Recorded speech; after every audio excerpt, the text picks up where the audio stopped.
Good afternoon and welcome to the Vibrantly Healthy Mom Show. I am so glad to have you here with me today, and I am glad to be back. I have been missing in action for the last 2 months.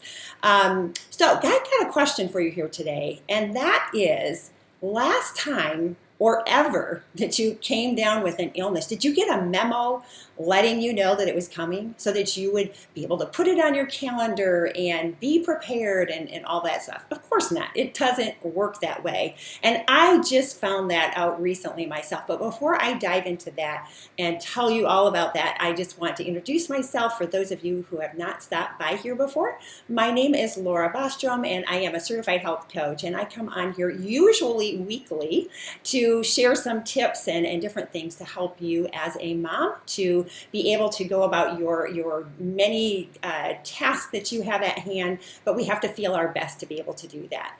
But I have not been here for, like I said, for about 2 months. And that is because, first of all, I went on a wonderful vacation in July. It was very relaxing, everything that I had dreamed that it would be.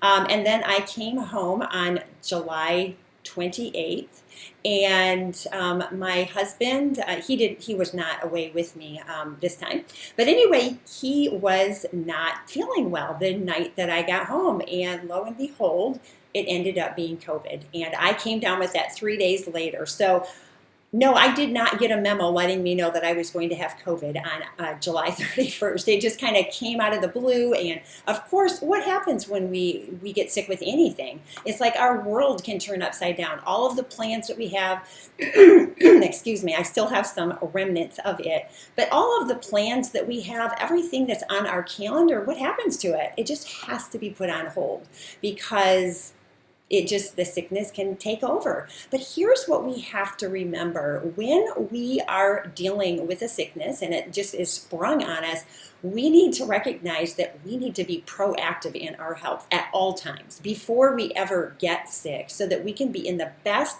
position possible to fight whatever it is that we're dealing with so that we can conquer it and that we can do well.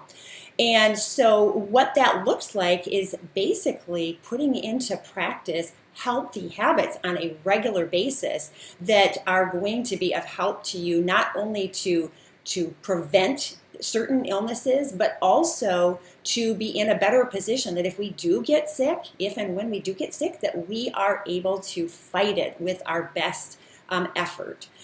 So, for me, getting sick with COVID, it was not fun. It was not a fun sickness at all. I don't think I've ever been so sick in my entire life. Matter of fact, I landed myself in the hospital for a few days because I had low oxygen levels and I ended up with pneumonia. So it's not at all what I had wished for. Fortunately, I have practiced healthy habits for a number of years. And so even though I was in this position where, this crisis had struck, I was able to do the most important things that I have been doing for a long time. So in other words, what I'm trying to say here, my brain is not completely recovered from being sick. I think there must be a thing called COVID brain. If not, I'm going to make it up because I have had so much trouble just with concentration and everything since I have been sick. So I'm trying to do the best I can here today and trying to make sense for you. But first of all, when you're sick, you're not able to keep up with everything. And that includes healthy practices that you might have. So for me, exercising is super important. Drinking, the right amount of water every day. Eating a healthy diet of whole foods that are nutritionally good for me. Getting out, taking walks, and getting out in the outdoors. Taking my regular supplements that I know are good for me. So all of those things, they take an effort. And when I was sick, I just didn't feel good enough to do anything but just lay down. It was really hard for me to even drink water. Water tasted awful. And normally I love water and I am a big water drinker. But I wasn't able to keep up with the regular routine that I had done. So for me, it was really important to know which of those things were most important for me, which of those things were going to really help me to get well. And so by knowing before I got sick which things that my body really thrived on, exercise is one of them. And unfortunately, that was not one of the things that I could do when I was sick. But I knew that drinking water was super important because a prior time in my life, I had become chronically dehydrated before I realized the real importance of drinking water. And I learned once I hydrated myself how important that was. I learned what that did for me. So even though while I was sick here recently, I didn't like the taste of water, I forced myself to drink it because I knew how important it was for my body to stay hydrated in order to heal from this illness. So make sure that, first of all, that you know yourself, you know what's important for you, so that when you're sick, you make sure at least to get in that bare minimum, that you make sure that that is a priority that you make. And that requires you listening to your body. It requires you being in tune to know on a regular daily basis which things are a must and they cannot, there's no flexing on there's no sacrificing those things. And then it's super important to be patient with yourself. I can put a lot of pressure on myself. And so when I was sick and I knew the things that I was missing on my calendar, I knew the things that I should be doing for myself, but I just couldn't. I had to show myself a lot of grace and be patient for myself to get to the point where I was able to implement all of the things once again that I normally do.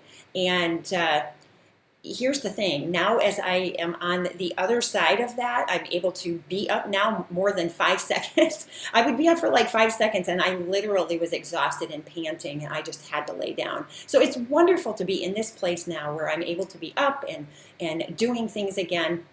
And when I was first able to do that, I couldn't do everything.